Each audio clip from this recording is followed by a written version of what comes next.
Bismillahirrahmanirrahim. Assalamualaikum warahmatullahi wabarakatuh. Bertemu kita sekali lagi dalam program eksklusif bersama Syaril yang disiarkan melalui Tanah Berdaulat TV.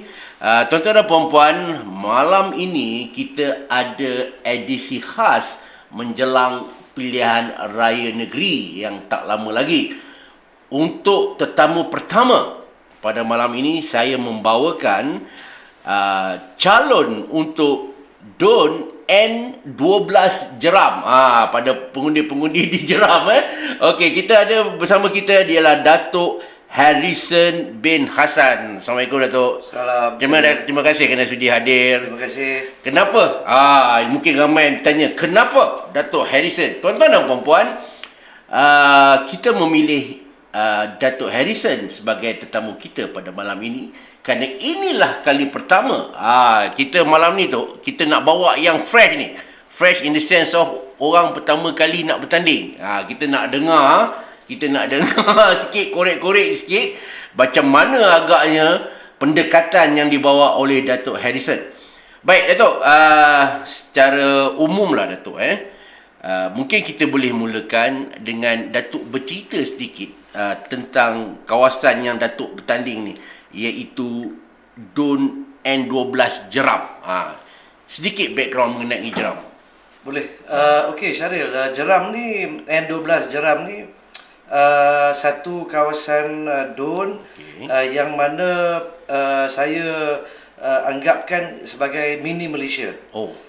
Pasal dia punya demografik lebih kurang macam Malaysia lah. Kedudukan penduduk di dalam negara. Ada kawasan bandar, perbandaran, ada juga kawasan kampung, ada sebahagian kecil kawasan estate, ada kawasan nelayan, ada pekan lama. Jadi it's a mixture of mini Malaysia pada saya. Jeram ni dia sebahagian daripada Parlimen Kuala Selangor. Tak jauh daripada KL lah, city center. Pada saya ini satu greater KL lah, sampai ke Jeram. Jadi kalau kita nak mendalami penduduk dan pengundi di Jeram ni, kita kena bersedia untuk adapt dengan kedudukan berbagai segmen masyarakat dalam Jeram. Dari segi komposisi kaum bagaimana tu?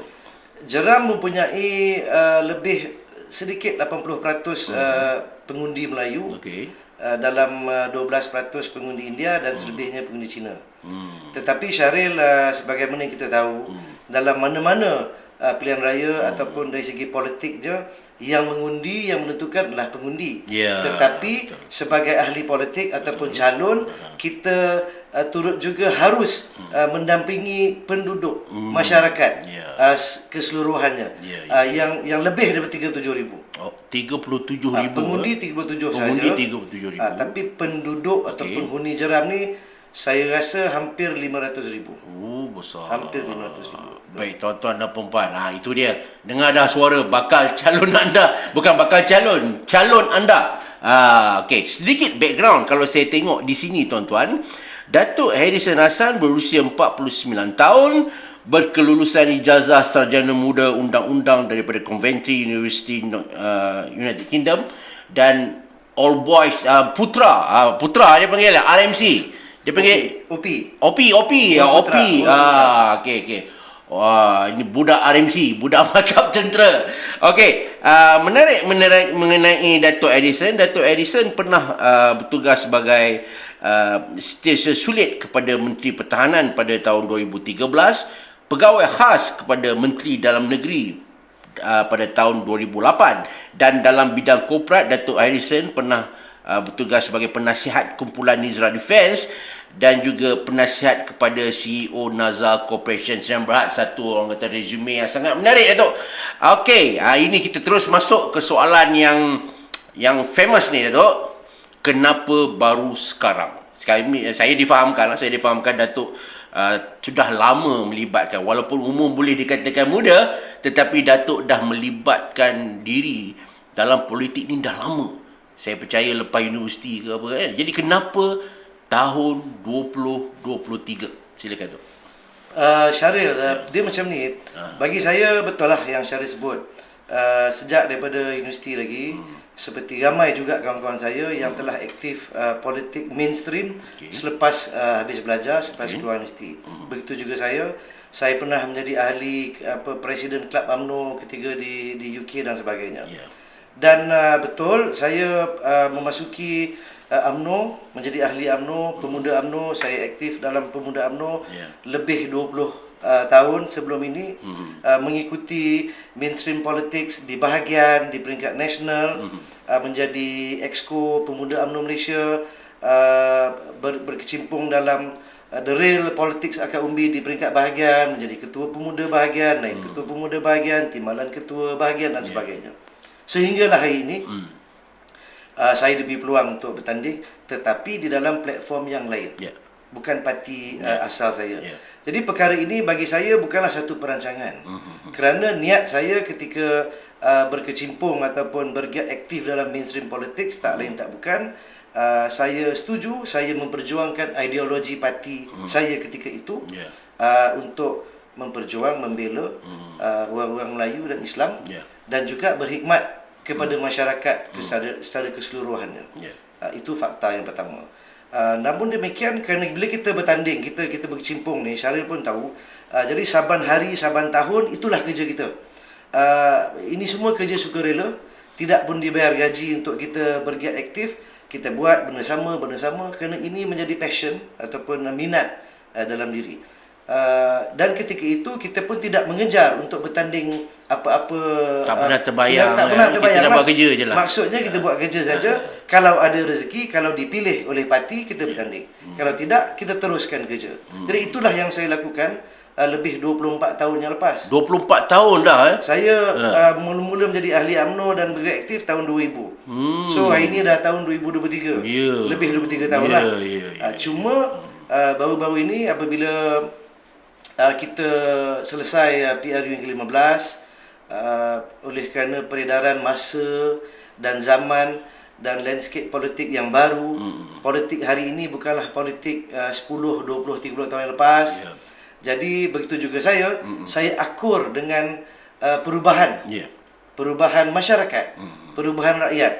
Jadi saya berhijrah ke platform hari ini, iaitu Parti Perikatan Nasional, kerana saya yakin dengan perjuangan parti ini hari ini. Tidak ada masalah dengan kawan-kawan di parti lama. Saya hormat, saya berterima kasih kepada Parti UMNO dan Barisan Nasional sebelum ini yang banyak mainkan peranan untuk diri saya dalam politik. Okay, alang-alang dah sebut tu, saya tak nak sebut lagi. Datuk dah sebut, kita kena tanya. Okey tu, dulu kalau bercakap tentang parti, kalau daripada awal dia parti A, kalau boleh sampai ke matilah dia parti A. Lepas tu kalau yang dia keluar daripada parti A ni, dia dianggap orang jahat lah.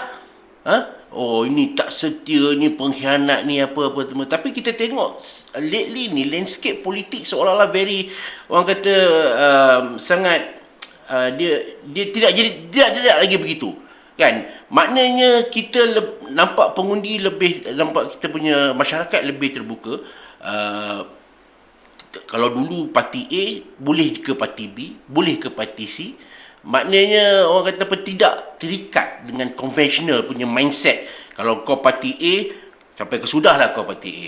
Dalam hal ni Datuk, bagaimana Datuk melihat pemikiran ataupun pola pengundian masyarakat kita sekarang tentang penghijrahan atau pertukaran parti ini? Syaril, yang disebutkan tadi itu betul. Saya pun bersetuju, kerana hari ini saya tengok politik ni it's very fluid.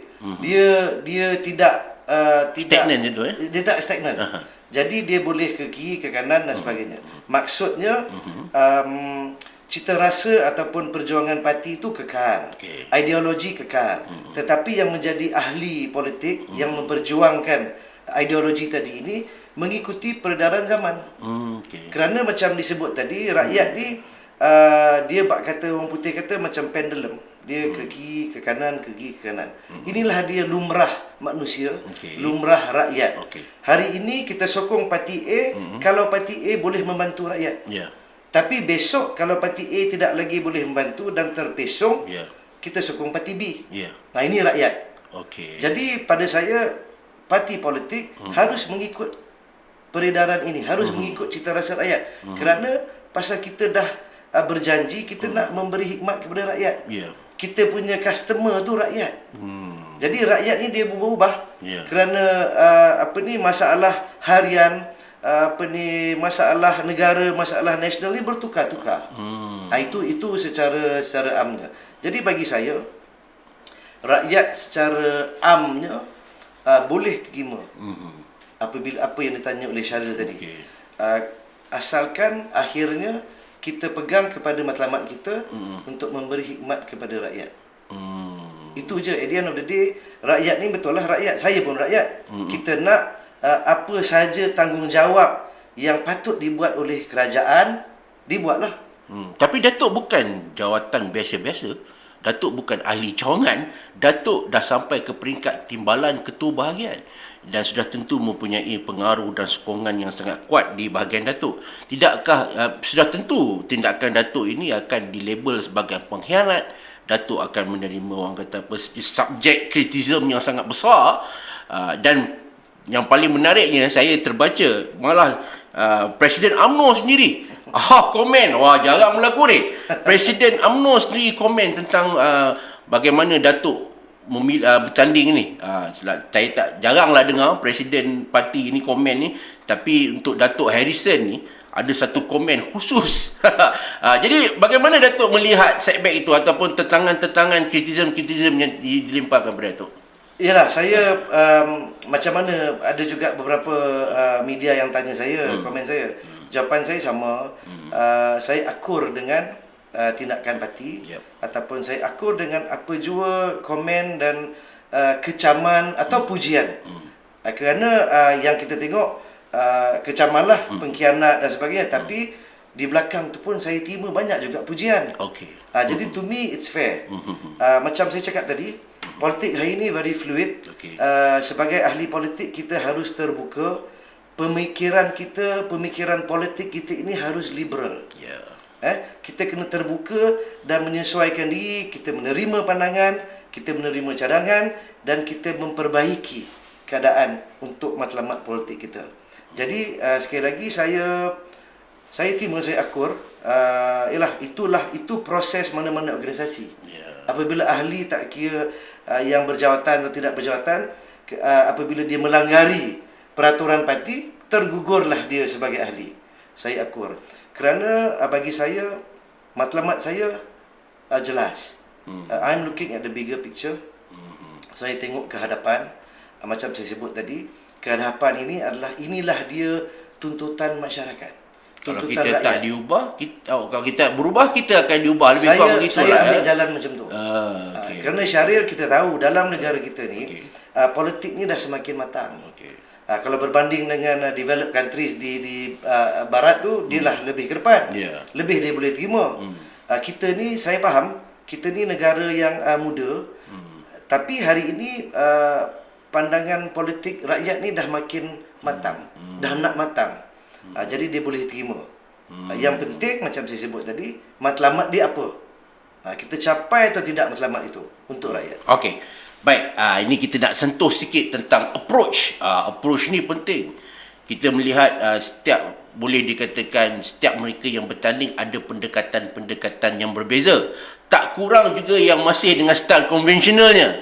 So, Datuk Harrison boleh kata, orang kata dalam kategori pemimpin muda lah.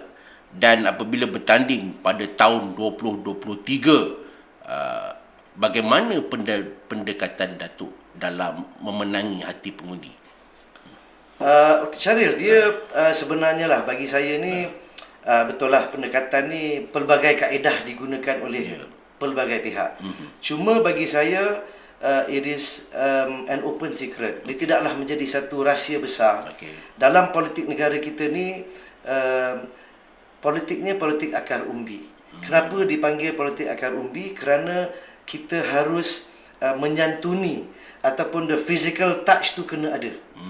Okey. Dia tak boleh kita berpolitik dalam social media sahaja. Okey. Kita duduk dalam rumah 2 minggu, kita aktif dan kita tidak langsung Turun padang. turun padang. Tak boleh. Itu dah dinamakan politik akar umbi. Kerana akar umbi di bawah ini dia memerlukan touch, physical touch. Okey. Jadi pada saya kali ini saya applykan pelbagai kaedah. Okey. Penting untuk saya turun ke bawah, berjumpa, bercakap, mendengar apa saja yang perlu saya buat. Yang ketiga, keempat, lima, enam segmen yang ada, demografik yang ada di Jeram ini, daripada kawasan perumahan, yang T20, B40, M40, kepada komuniti nelayan, ada jeti, beberapa jeti, dalam estate, di kampung tradisional, saya kena pergi. Saya harus jumpa. That is physical touch. Di samping itu, saya juga menggunakan social media zaman ini untuk amplify kan apa yang saya dah buat. Seperti lumrah manusia ni, kadang-kadang bila dia tak nampak, dia kata kita tak buat. Jadi kita kena tweak here and there lah. Kena memperbaiki, menambah baik cara kita turun lah. Saya tadi ada kesempatan tadi sebelum kita bersiaran ni, saya berkesempatan berbual sekejap dengan Datuk Harrison.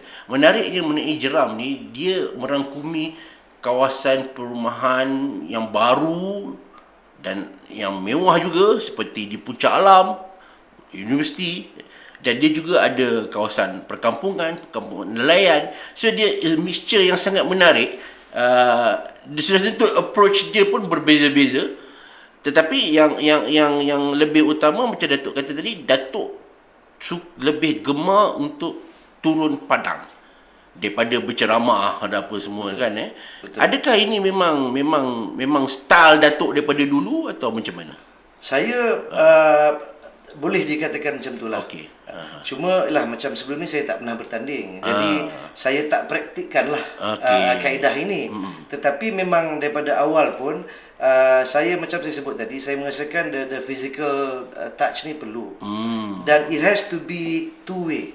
Okey. Kena dia dua hala. Alright. Kerana secara konvensionalnya politik ni, bila kita zaman-zaman dululah, zaman-zaman kita menjadi seorang orator, kita berbahas, kita berceramah, sejam 2 jam, lepas tu kita punya crowd kita dengar. Betul. Cuma hari ini macam saya sebut, saya percaya it has to be two way. Maknanya dua hala. Kalau kita berceramah sejam 2 jam, yang mendengarnya 100 orang, lepas habis balik. Tapi saya nak lebih daripada itu. Saya lebih suka secara kelompok-kelompok kecil, kita, the engagement is important. Datuk, lawan Datuk bukan calang-calang. Orang lama dalam UMNO, saya difahamkan ketua bahagian, sudah tentu mempunyai missionary yang kuat, mempunyai pengaruh. Tidak boleh dipertikaikan pengaruhnya. Ialah nak jadi ketua bahagian UMNO ni bukan senang kalau kalau tak kuat.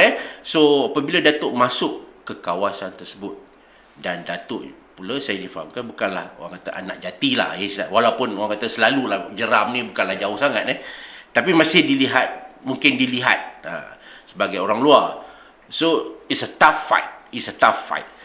Bagaimana Datuk melihat cabaran yang Datuk terima ini?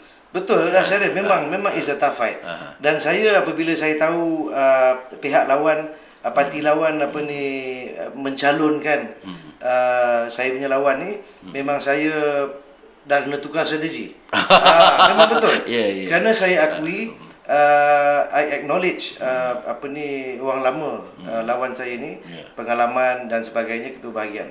Tetapi itu juga memberi saya satu motivation untuk bekerja lebih keras, untuk memikirkan cara-cara yang lebih kreatif, untuk mendekati pengundi dan rakyat. Kerana saya percaya juga, Syaril, at the end of the day, apa pun kita harus engage dan menyantuni pengundi dan rakyat. Apa yang kurang di Jeram ni? Sekiranya Datuk terpilih pada 12 bulan, apa agaknya yang Datuk nak buat first and foremost di Jeram ini? Saya apabila saya turun ke bawah berjumpa dengan pengundi dan rakyat ni, ramai yang bertanya secara lumrahnya lah, tanyanya apa yang nak dibuat kalau menang dan sebagainya. Jawapan saya senang. I want to change things. Change things. What things? Okey, saya nakkan pembaharuan, perubahan kepada apa yang ada hari ini. Okey. Kerana bila saya turun di Jeram, banyak luahan tentang perkara-perkara harian. Dia bukan masalah besar. Okey. Masalah harian yang tidak selesai. Tak selesai-selesai. Kerana ini politik lama. Walaupun nampak macam kecil. Nampak macam kecil, tetapi kalau dah tiap-tiap hari kita terpaksa berhadapan dengan masalah tu, dia jadi besar. Antaranya masalah jalan, masalah pipe bocor, masalah traffic light, jalan-jalan tak rata. Sekali kawasan Puncak Alam pun dah sesak dah. Traffic jam. Traffic jam. So ini masalah harian. This is not rocket science. Masalah harian pun. Tetapi kalau saya baru nak bertanding di tempat baru ini, majoriti pengundi bercakap saya masalah yang sama, maknanya sebelum ini tidak selesai perkara ini. Walaupun nampak kecil. Jadi pada saya, kenapa tak selesai? Jadi bila saya pun buatlah data, research sikit, survey sikit dan sebagainya, mungkin kaedah pelaksanaan solution itu tidak sampai ke bawah. That is the basis of it lah.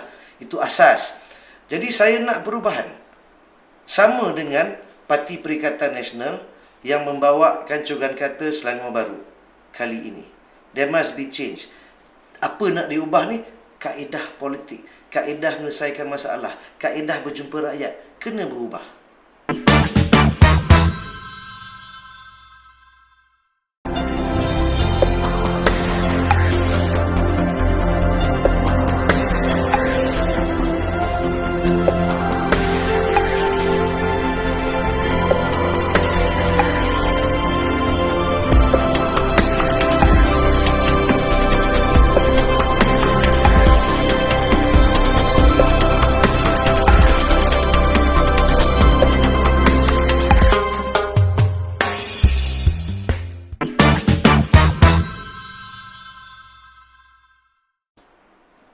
Calon bila berkempen terkenal dengan janji-janji. Terkenal dengan janji-janji. Dan yang paling terkenal, lepas menang susah nak jumpa.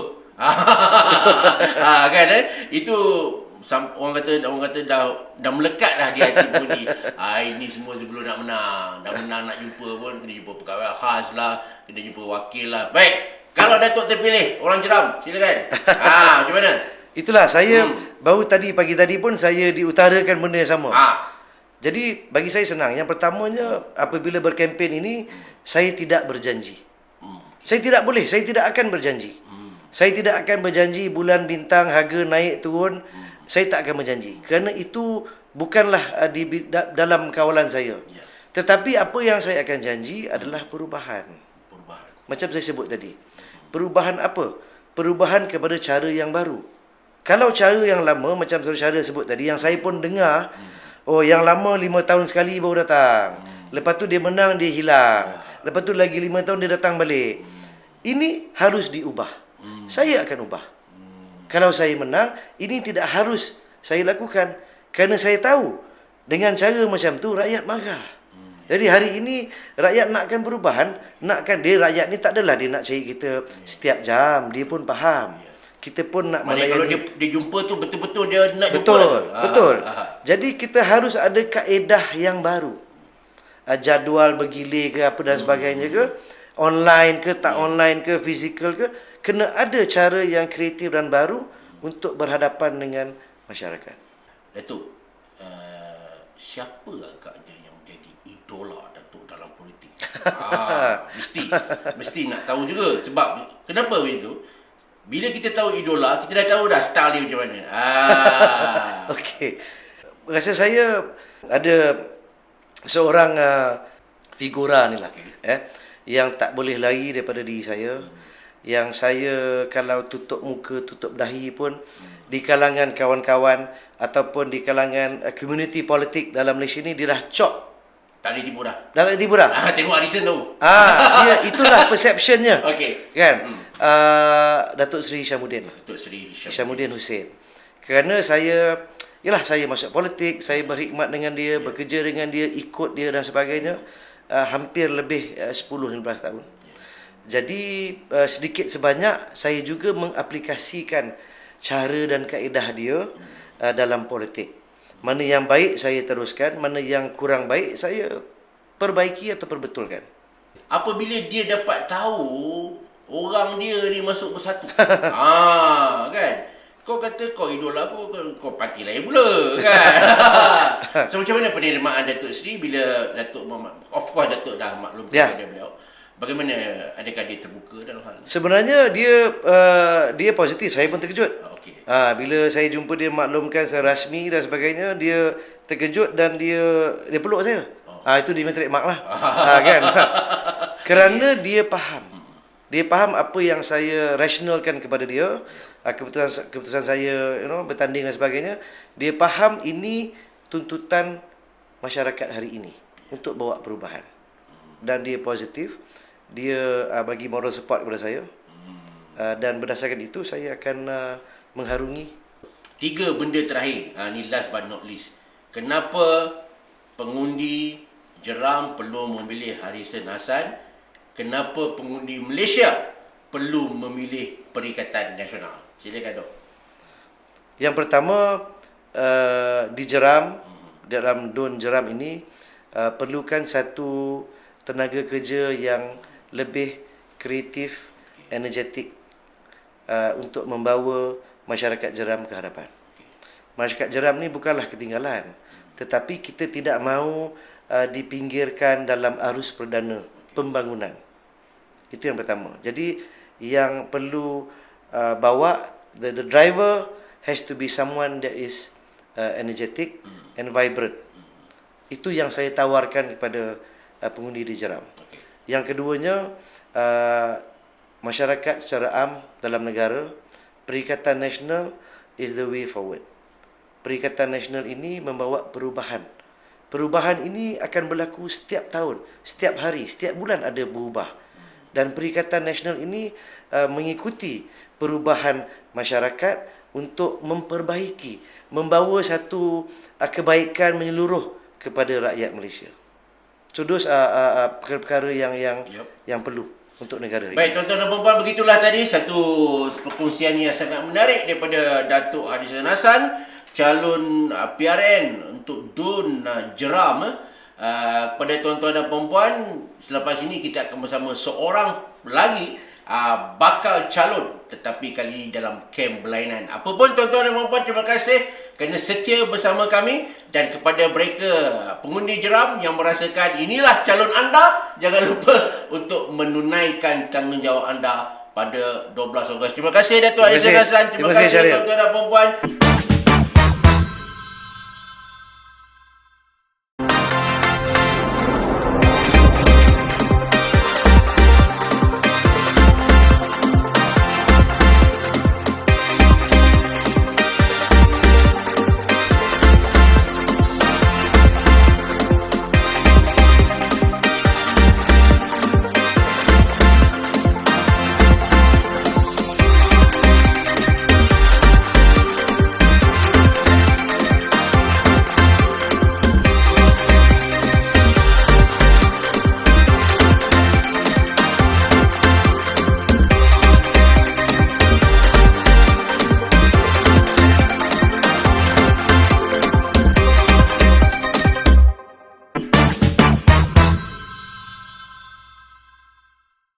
Bismillahirrahmanirrahim. Assalamualaikum warahmatullahi wabarakatuh. Terima kasih kerana bersama eksklusif bersama Syaril di channel Tanah Bedah Rock TV. Baik tuan-tuan dan puan-puan, kita malam ini sekali lagi kita membawa satu episod khas menjelang pilihan raya negeri PRN pada 12 Ogos ini. Dan tetamu kita adalah seorang yang sangat istimewa. Malam ini kita bawakan calon. Calon untuk kawasan mana? Biarlah batang tubuh yang menjelaskannya. Tuan-tuan dan puan-puan, inilah dia Datuk Hasnal Rezwa American. Assalamualaikum Datuk. Waalaikumsalam. Terima kasih kerana sudi hadir ke set kami. Tok, nama Hasnal Rezwa American. Ya. Bukan bukanlah satu nama asing dalam bidang guaman. Kami wartawan mahkamah ni selalu dengar nama Datuk Hasna Rizwa ni mewakili banyak kes profil tinggi apa semua. Dan di dalam parti UMNO sendiri pun nama Datuk Hasna ni bukanlah satu nama asing. Orang lama di UMNO bahagian Selayang. Tetapi untuk pengundi kawasan beliau, ini kita minta Datuk sendiri terangkan. Tok, Datuk bertanding mana pada PRN ini? Saya bertanding di DUN N13 Kuang. N13 Kuang. Apa khabar pengundi N13 Kuang? Tok, tak kenal maka tak cinta, Tok. Okey, mungkin kami wartawan kenal lah Datuk. Mungkin orang-orang UMNO bahagian Selayang kenal Datuk. Tapi of course di penghujungnya yang akan mengundi di Kuang ini daripada pelbagai latar belakang. So mungkin Datuk boleh perkenalkan diri Datuk, silakan. Baik. Nama saya Hasna Rizwa American. Saya kini menjawat jawatan Ketua UMNO bahagian Selayang. Okey. Penglibatan saya dalam politik di Selayang ni khususnya di DUN Kuang. Sebenarnya lama. Okey. Saya mula menjadi ketua cawangan di dalam kawasan Kuang di Bandar Baru Kundang pada tahun 2000, dah 23 tahun. I see. Dah 23 tahun. Saya juga adalah pengarah pusat daerah mengundi di situ. Jadi yang mungkin kurang mengenali saya ni mungkin yang tidak pernah ada pertembungan secara bersemuka. Ini memang ramai lah. Saya akui kerana pengundi Kuang ni ada 45,000. 45,000. Dan penduduk ataupun warga Kuang ni jauh lebih besar daripada itu, mungkin 100,000. Okey.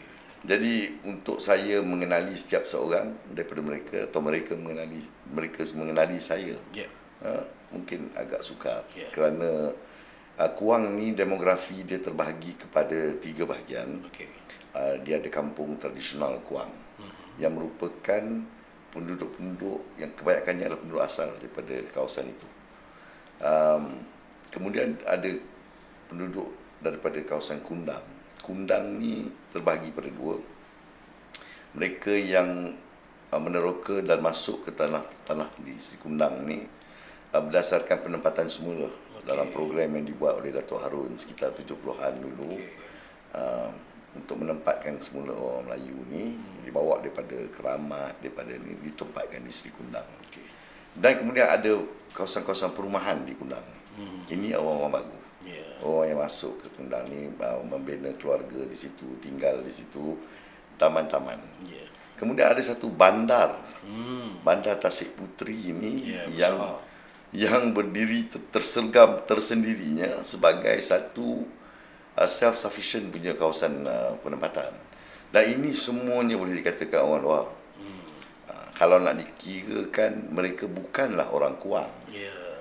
Tapi persempadanan politik itu dibuat oleh SPR, menamakan kerusi itu kerusi Kuang. Jadi orang-orang di Bandar Tasik Puteri ini alamat dia sebenarnya ialah alamat Rawang. Pengundi 45,000. 45,000. 45,000. Dulu kalau orang kata dengar nama Kuang ni rasa macam jauh. Ya, betul. Tapi sekarang ni bila Tasik Puteri apa semua naik, dah rasa dekat dengan Kuala Lumpur. Kita ada Lata, kita ada Gatri. So I can say that kawasan Datuk ni is a mixture of macam golongan orang kampung, orang bandar, golongan pertengahan, golongan ni cabaran juga tu tu. Cukup besar Melayu middle class itu, kelas pertengahan sangat besar. Bermula daripada probably lower middle class kepada middle class, upper middle class. Ada juga yang high income upper class Melayu di kawasan itu. Kenapa sekarang? Mungkin pengundi-pengundi kawasan nak tahu. Kenapa sekarang Datuk menawarkan diri untuk bertanding di situ? Kalau nak diikutkan, saya berkeinginan ni lama. Berkeinginan untuk serve lah, sampai ke tahap ini, sampai ke tahap ditawarkan sebagai calon ni dah lama. Tapi saya banyak kali juga terpaksa memberi laluan kepada kepimpinan yang ada dalam UMNO di Selayang ni yang lebih hebat daripada saya lah. Jadi saya melalui proses mendaki tangga politik itu satu persatu.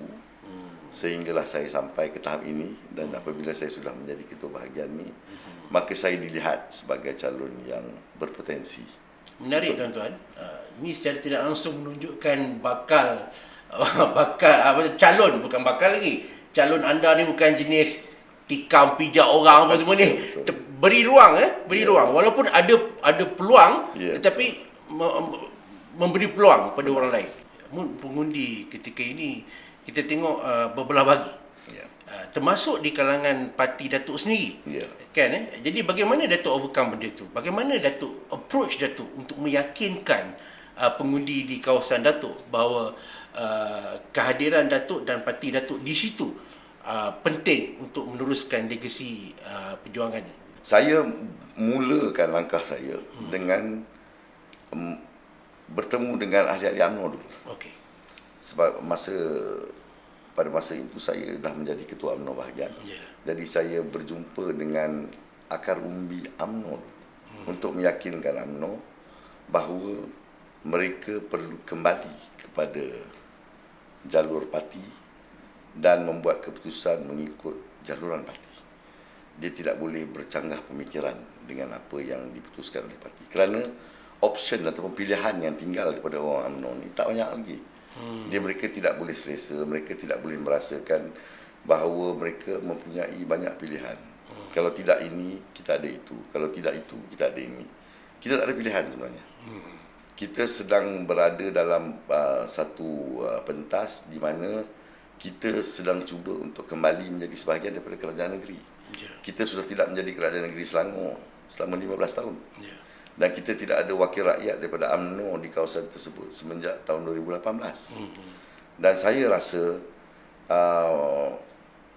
orang-orang UMNO mula faham bahawa mereka tidak boleh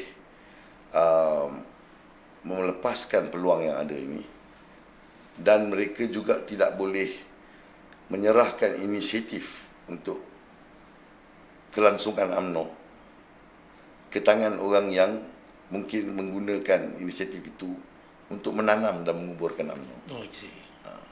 Sebab selalunya saya tengok sentimen yang cuba dimainkan di kalangan orang UMNO atau ditiupkan ke telinga orang UMNO ni ialah kita cuba lemahkan UMNO yang ada ni. Kita cuba lemahkan untuk kita gantikan UMNO ni dengan UMNO yang lebih baik. Ini kononnya strategi. Itu naratif dia. Kalau kita boleh lemahkan UMNO kali ini akan mengakibatkan ada kebangkitan di dalam UMNO yang menuntut untuk kepimpinan UMNO ini diturunkan, dan kemudian UMNO akan dijelmakan semula dalam keadaan yang lebih kuat.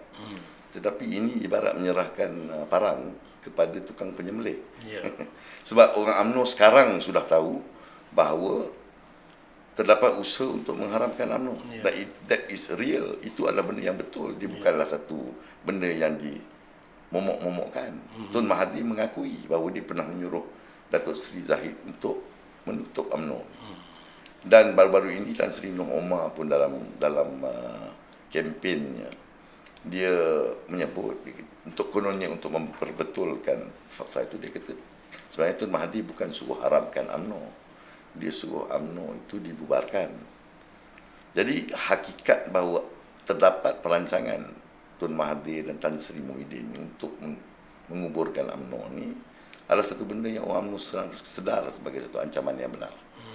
Jadi kalau orang UMNO serahkan undi mereka kepada Perikatan Nasional, mereka sedang menyerahkan parang kepada pihak-pihak yang bersedia untuk mengorbankan UMNO. Itu ceritanya di peringkat nasional. Baik, kita kembali pada ini di peringkat kawasan Kuang ini. Datuk, agak-agak je apa masalah di Kuang yang masih menuntut satu perjuangan yang tuntas daripada orang yang mereka pilih?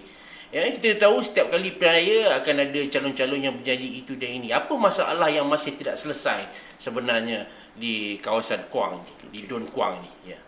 Seperti yang saya katakan, kawasan Kuang ni demografi dia berbeza. Berarti kehendaknya juga berbeza-beza. Ada masalah banjir yang masih perlu diselesaikan. Ada masalah kebajikan ataupun akses kepada kebajikan. Di kebajikan ni sebenarnya ditangani oleh kerajaan, Okey. khususnya kerajaan negeri Okey. dan juga kerajaan pusat. Tetapi akses kepada kebajikan itu, ramai yang tak tahu bagaimana nak sampai kepada kebajikan yang ada. Jadi saya melihat ini sebagai satu cabaran kepada pemimpin yang ada. Okey. Pemimpin mesti membawa seluruh kepimpinan kerajaan di peringkat first layer yang berhadapan dengan rakyat ni untuk membuka laluan dan akses rakyat mendapat bantuan yang tak diberikan kepada mereka yang memerlukan pembelaan. Itu. Kemudian isu penjaja dan penjagaan masih ada perlu diselesaikan. Di Tasik Puteri ni masalah dia lebih kompleks seperti sekolah. Tasik Puteri Ya. Okey. Penempatan dalam persekolahan, bangunan ini bangunan sekolah yang tidak mencukupi untuk menampung jumlah pelajar. Sebab dia adalah satu bandar yang cukup besar sebenarnya. Tetapi perancangan mula pembangunan Tasik Puteri ini adalah untuk menjadikan dia satu bandar satelit yang besar. Dari segi saiz dan kependudukan dia mungkin lebih besar daripada Subang Jaya. Tapi separuh perjalanan tersebut mungkin berlaku keadaan di mana pemaju merasakan dia mempunyai prioriti yang lain, keutamaan pembangunan yang lain di lain-lain tempat, dan mereka menukar keutamaan mereka dan menjadikan pembangunan Tasik Puteri itu sebagai satu taman perumahan yang biasa. Sedangkan kawasan itu menuntut satu yang besar. Ada 12, ada kalau ikut plan asalnya ada 12 sekolah diperuntukkan dalam kawasan tersebut. Sekarang Ada 3. Sekolah rendah dan sekolah menengah.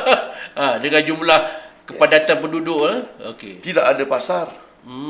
Tidak ada balai polis. Tidak ada klinik kesihatan. Untuk satu tempat yang mempunyai 80,000 orang penduduk.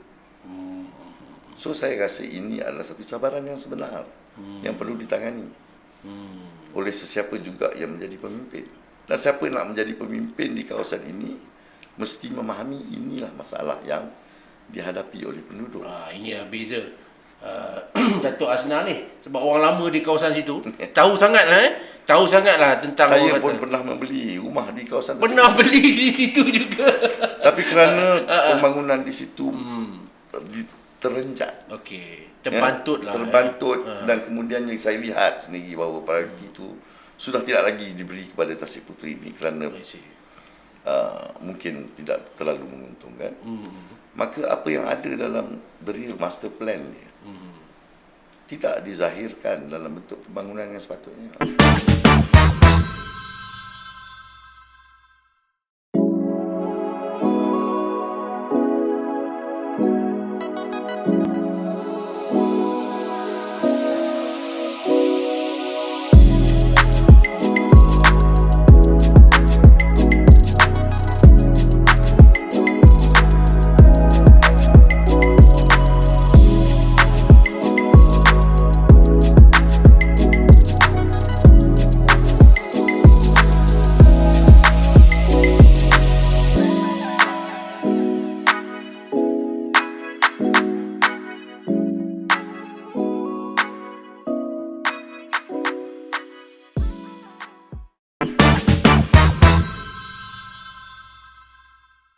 Baik, kita kembali sekali lagi. Kalau diam tak diam dekat 20 minit dah kita bersama dengan calon Dewan Undangan Negeri Kuang, iaitu Datuk Hasnal Rezwa American.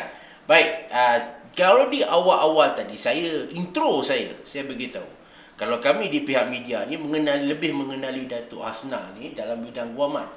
Jadi alang-alang kita dah Datuk Hasnal ni dengan kita nak korek sikit Datuk. Sebab saya rasa masyarakat perlu tahu kerana penglibatan Datuk dalam bidang guaman ni, especially dalam kes-kes besar ini, satu benda yang sangat menarik. Mungkin generasi yang sekarang ni mungkin dia tak tahu kan, kes mana, kata lawyer kes mana Tok dalam masa ini. Silakan Tok, kami nak dengar jugalah pengalaman Datuk handle kes-kes besar ni Tok. kita kalau nak cari titik mula dia, saya kena bercerita bahawa lepas saya tamat pengajian undang-undang Datuk di UIA Universiti Islam, okey. saya menjalani latihan. Okey. Latihan dipanggil chambering Okey. di bawah bimbingan Tan Sri Muhammad Syafiee Abdullah. Tan Sri Syafiee. Tan Sri Syafiee, satu peguam yang lamanya Semua orang kenal lah. besar dan cukup harum lah. Semua orang kenal. Garang. Di situ Jadi kalau training bawah dia mesti bukan jalan-jalan lah kot, Ya, boleh betul. buat chambering dengan dia. betul. Saya chambering dengan dia dan kemudian saya bekerja selama 6 tahun di syarikat dia. Oh, itu cerita dia. Anak didik Tan Sri Syafiee Abdullah. Dengar apa mengemang lama. Okey, Ya, jadi masa tu, masa di bawah dia saya memang banyak lah Ya. ikut kes dengan dia. Kes-kes yang besar lah. Datuk Okey. Sharifah Aini, Tan Sri Muhammad Haji Muhammad Taib, I see. Datuk Kasita, petition-petition pilihan raya banyak. Kemudian saya rasa bila dah rasa boleh berdiri atas kaki sendiri, saya keluar dan untuk satu tempoh singkat saya bersama dengan dalam firma ayah saya, arwah ayah saya seorang peguam juga. Peguam juga. Okey. Abang kandung saya pun seorang peguam juga I see. dalam firma Tan Sri Noh. Maksudnya anak pun peguam. Anak seorang peguam Anak peguam juga. Okey. Jadi saya pun lepas tu saya bersama Datuk Kamarul Hisham. Oh, membuka Kamarul, firma okey, Peguam okey. sendiri. Saya dan Datuk Kamarul ni sebenarnya kami disatukan dalam perjuangan bersama dalam kes Al-Maunah. Oh. Al-Maunah. Jika yang masih ingat tu ingatlah. Ya, kan? ya. Sekumpulan pengikut satu ajaran yang pergi dalam merampas senjata daripada kem-kem tentera ni. Itu kes pertama terbesar yang saya pernah kendalikan sendiri. Dan sampai ke peringkat Mahkamah Persekutuan. Okey. Lepas tu kes pembunuhan Al-Tan Tuya pula menjadi kes yang mendapat liputan meluas. Saya mewakili Sirul Azhar Okey. yang kemudiannya mula-mula mendapat kemenangan di peringkat Mahkamah Rayuan. Kemudian kalah semula di peringkat Mahkamah Persekutuan. Okey. Tapi pada masa itu beliau sudah pun berada di luar jurisdiksi Malaysia, di Australia. Itu antara kes-kes besar yang saya buat. Banyak juga lagi lah kes-kes lain. Sekarang ni yang mutakhir ini banyak kes-kes melibatkan kes-kes korupsi dan sebagainya. Tetapi saya tidak pernah menyepikan diri daripada melakukan kes-kes pembelaan secara pro bono ataupun mungkin dengan kes-kes melibatkan pembelaan pada rakyat yang memerlukan. Itu saya pastikan setiap masa saya. Bertuah ni orang-orang kuang ni. Okey tu. Ramai kita tengok politician yang datang daripada background undang-undang. Ya. Bagaimana agaknya asimilasi background undang-undang tu kalau adapt bagi wakil rakyat tu, apa boleh kalau orang kata kelebihan lah kalau seorang pengamat undang-undang tu menjadi wakil kepada mungkin tak boleh share dengan kami tu. Okay. Saya rasa dari segi sifatnya, Okey. urusan dipilih diangkat sebagai wakil ke Dewan Undangan Negeri itu adalah urusan untuk mengubah undang-undang. Betul. Betul. Dia adalah urusan Lawmaker. He's a lawmaker. Itu tugas hakiki dia. Jadi memang naturally satu benda yang agak lumrah untuk seorang peguam memahami urusan yang akan berlaku di situ. Dan yang keduanya saya rasa yang lebih dekat dengan rakyat ialah soal pembelaan.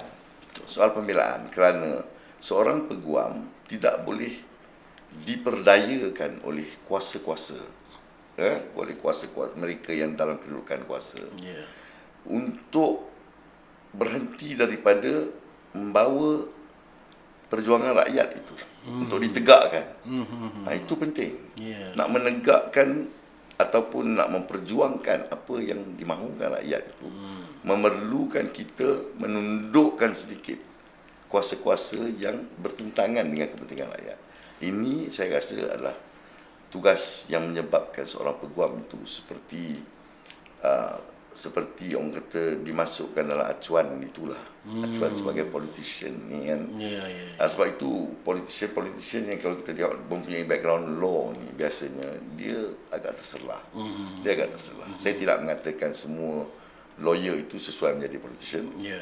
Tetapi kalau seorang ahli politik itu sedar ini kekuatan dia sebenarnya, maka dia boleh menjadi seorang ahli politik yang efisien. Dan sudah tentu sifat ketelitian dan cermat yang memang orang kata sinonim dengan peguam tu juga penting Ya. Bila nak buat satu tu dia melihat dari pelbagai aspek, pelbagai sudut. Betul. Kan itu juga membantulah Betul. Sebab peguam ni biasanya dalam mencari penyelesaian kepada sesuatu permasalahan undang-undang. Okey. Dia tidak boleh berhenti pada tahap di mana undang-undang itu kata ini tidak boleh dibuat. Kalau you berhenti pada tahap itu, maka undang-undang menjadi statik. Undang-undang tidak boleh berkembang. Kita mesti sentiasa teroka satu tahap ke hadapan. Kalau dikata ini tidak boleh dibuat, kita cari jalan. Kalau begini, dia boleh dibuat. Okey. Sebab itu, kalau peguam menjadi wakil kepada rakyat, dia tidak akan menerima jika pihak berkuasa mengatakan ini tidak boleh. Tidak boleh dilakukan. Sebab kalau itu bertentangan dengan naluri, dengan naluri keadilan kepada rakyat, mesti ada laluan yang boleh diteroka untuk perjuangan itu melepasi halangan yang ada. Mesti boleh. Mesti boleh dilakukan. Setiap benda tu ada ruang untuk diperdebatkan, Ya, dibincangkan. Dia tidak mati Tidak di mati situ di saja. situ. Okey, berbalik pada politik ni tu Ya. ada ramai orang berpendapat bahawa politik bukan macam dulu. Dulu kalau kita parti A sampai matilah kita parti A. Sekarang ni politik progresif kan. Kita tak boleh lagi hanya taksub. Maknanya kita kena sentiasa berubah, ikut penyesuaian dan sebagainya. Dalam hal ini bagaimana Datuk melihat? Sebab kita nampak naratif cerita sebegitu nampaknya sudah mula menguasai. Jadi pengundi-pengundi, tak apalah, kali ni kita pilih parti A. Tak elok kita pilih parti B. Ni parti C. Kan? Di mana soal kesetiaan, di mana soal tu dah mula diketepikan. Nampaknya begitu. Pendapat Datuk nak macam mana, Datuk? Saya berpendapat bahawa pemilihan kita untuk berparti itu adalah pilihan tersendiri. Okey. Kita boleh memilih nak ikut selera kita lah parti itu, parti ni. Kadang-kadang kita rasa laluan kita dalam parti itu dah tak boleh pergi lagi. Kita pun mencipta naratif baru, maka perjuangan yang lebih baik adalah parti ini. Sebenarnya sebab kita dah tersekat di situ dah. Okey. Tetapi yang lebih utama ialah continuity atau kesinambungan sesuatu kerajaan. Itu penting. Jangan sampai kita menjadikan perkara ini sebagai satu benda yang lumrah. Ini kadang-kadang saya lebih pada nak mengingatkan kepada generasi muda ni. Pengundi 18, pengundi kali pertama yang usia muda dan sebagainya. Kelangsungan sesuatu kerajaan itu, kalau kerajaan itu baik, kalau kerajaan itu kerajaan yang berkebajikan, kerajaan itu membawa banyak manfaat dan bantuan kepada rakyat. Saya cakap ni spesifik kepada kerajaan negeri Selangor. Sebab kerajaan negeri Selangor ni, saya pernah berlawan dulu dalam Barisan Nasional semasa lawan Pakatan Harapan. Kita melawan untuk menumbangkan kerajaan Selangor ni dengan pelbagai naratif. Tetapi kita tidak boleh mengatakan kerajaan negeri Selangor ini bukan kerajaan yang berkebajikan dan serve rakyat. Dia mentadbir dan dia serve pada rakyat. Sebab itu kita tidak berjaya dalam naratif yang kita bawa. Dan hari ini bila kita bekerjasama dengan Pakatan Harapan, saya melihat pada inisiatif yang diberi oleh kerajaan negeri, insentif yang diberi kepada rakyat, saya rasa it's a performing government. Dia satu kerajaan yang berjaya. Satu kerajaan yang menterjemahkan kebajikan rakyat. Tak boleh tolak, tak boleh tolak benda tu, tak boleh nafi benda tu. Tidak boleh nafi benda tu. Jadi kesinambungan kerajaan itu tidak sama dengan pilihan kita berparti. Berparti itu hak demokrasi kita untuk ini pun hak berdemokrasi juga. Tetapi kalau kita sentiasa menukar-nukar selera kita mengikut latar pilihan raya yang ada, tidak ada satu kerajaan pun akan menjadi a functioning government. Tak stabil. Tidak stabil, dan ini secara langsung akibatkan pelabur asing tidak mahu masuk ke negara kita. Bahkan syarikat multinasional yang ada dalam negara kita pun akan keluar. Sebab dia akan melihat ketidakstabilan politik yang berlaku dalam negara.